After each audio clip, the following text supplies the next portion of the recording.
Entre 1924 y 1932, Chile vivió una era de extremos y pasó del militarismo que despreciaba al régimen parlamentario y a la política tradicional al civilismo que rechazaba a los militares involucrados en la actividad política y pedía su regreso a los cuarteles. Como una curiosa paradoja, en 1924 irrumpió el coronel Carlos Ibáñez del Campo como una figura relevante en la actividad pública chilena e incluso llegó a ser presidente de la República en 1927. En tanto, Arturo Alessandri Palma, en ese momento presidente, debió abandonar el poder y llegó a pasar un tiempo en el exilio.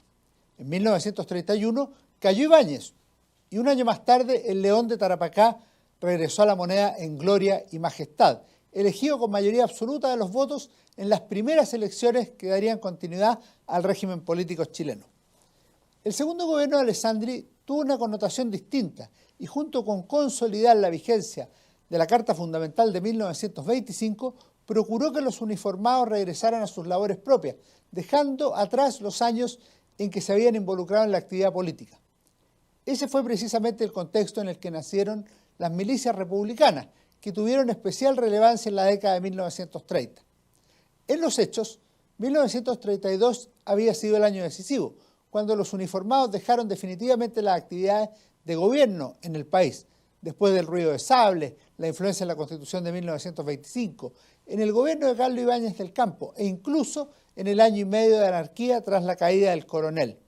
En su mensaje ante el Congreso Pleno, el 21 de mayo de 1933, Arturo Alessandri pudo declarar: pensamos que con entera convicción que el militarismo desapareció para siempre de Chile. Verónica Valdivia dice en La milicia republicana, los civiles en armas, 1932-1936, publicado en Valparaíso por América en Movimiento, que el surgimiento de la milicia coincidieron dos aspectos fundamentales: el movimiento obrero frente al cual reaccionaron las ligas patrióticas y la politización de las Fuerzas Armadas, ante la que respondieron las Guardias Blancas y la Guardia Republicana. Así la milicia surgió como reacción a la junta de Eugenio Mate y Marmaduke Grove, en tanto esta expresaba la síntesis de ambos problemas en uno solo, es decir, la politización de las Fuerzas Armadas y el movimiento obrero. Si analizamos cómo se veía la milicia a sí misma, conviene revisar su revista, que aparecía 2 veces al mes con un editorial en el cual se puede apreciar el pensamiento más profundo. Así recordaba a los 2 años del nacimiento de la agrupación, que era mucho más que el desahogo de un espíritu oprimido, era una ciudadanía que renace, una determinación. ¿Qué había ocurrido? Señala un editorial titulado El buen sentido nacional. Sencillamente que se ha formado al propio tiempo una conciencia nueva y que esa conciencia, cristalizada en la milicia republicana, coloca por sobre todas aquellas teorías a la estabilidad institucional. En otro número precisaba lo siguiente, en un texto titulado Por el pueblo y para el pueblo.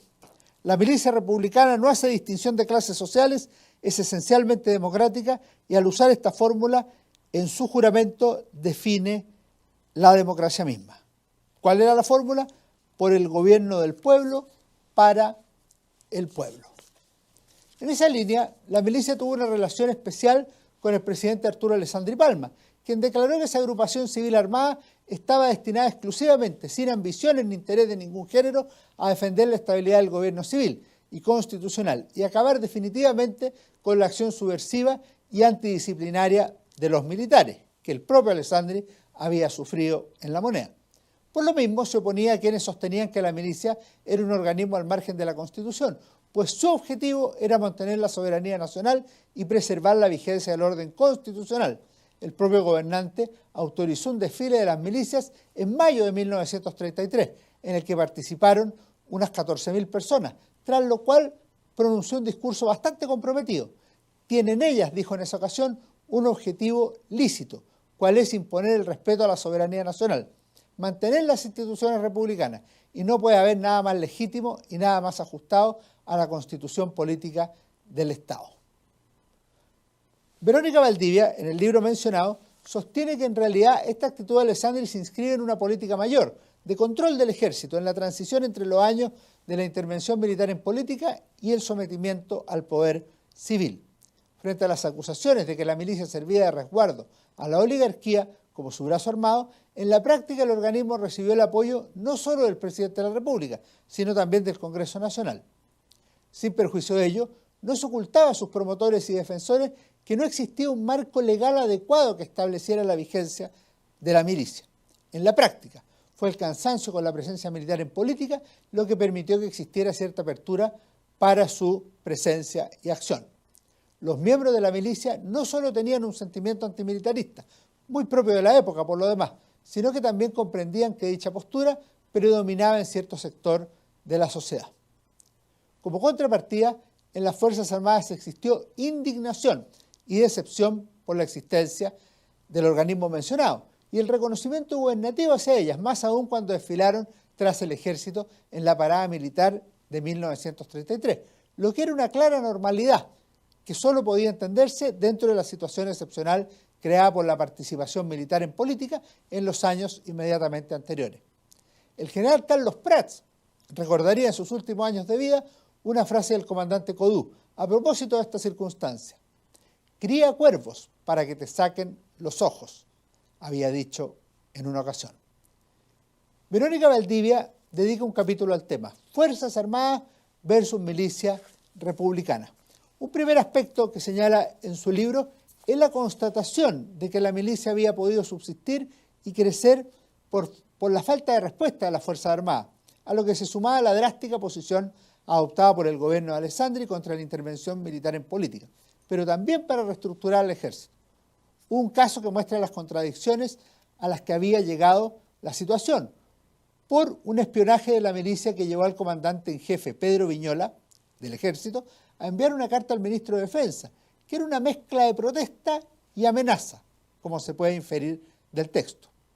Quiero fijar la atención, decía Viñola, del señor ministro en la gravedad que envuelven estos hechos, en que por una parte se espía al ejército y por otra se le envía a carabineros armados, quién sabe para qué.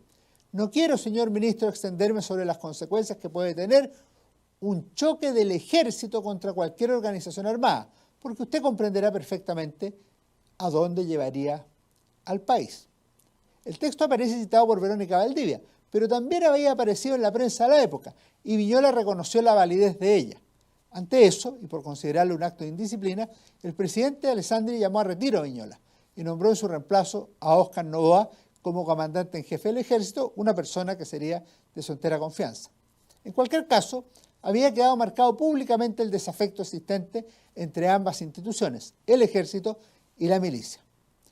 Con todo, a mediados de la década, las condiciones políticas y militares tendieron a normalizarse en Chile, y por lo mismo el gobierno no solo procuró el control sobre el ejército, sino también sobre la propia milicia.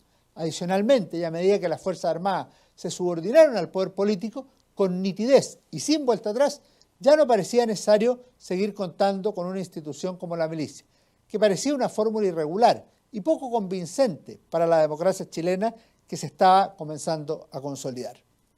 Por otra parte, con el paso de los meses y años, la milicia fue perdiendo vitalidad. Sus miembros ya no tenían la vocación inicial, ni el compromiso o la mística que había caracterizado a la institución en sus comienzos. Valdivia refiere que también influyó en la decadencia del civilismo cierto abandono de su carácter de presidencia política, cuando se manifestaron por las derechas, si bien enfatizaban que debía abarcar al pueblo en su contenido histórico y vital. Ni siquiera el intento de revitalización nacional pudo dar nueva vida a la milicia republicana, que en julio de 1936 llegó a su fin, bajo una orden del día que señalaba, justificada su formación en circunstancias anormales, la existencia de esta fuerza civil armada no podía ni debía ser permanente. Que estén muy bien. Nos vemos en nuestro próximo programa.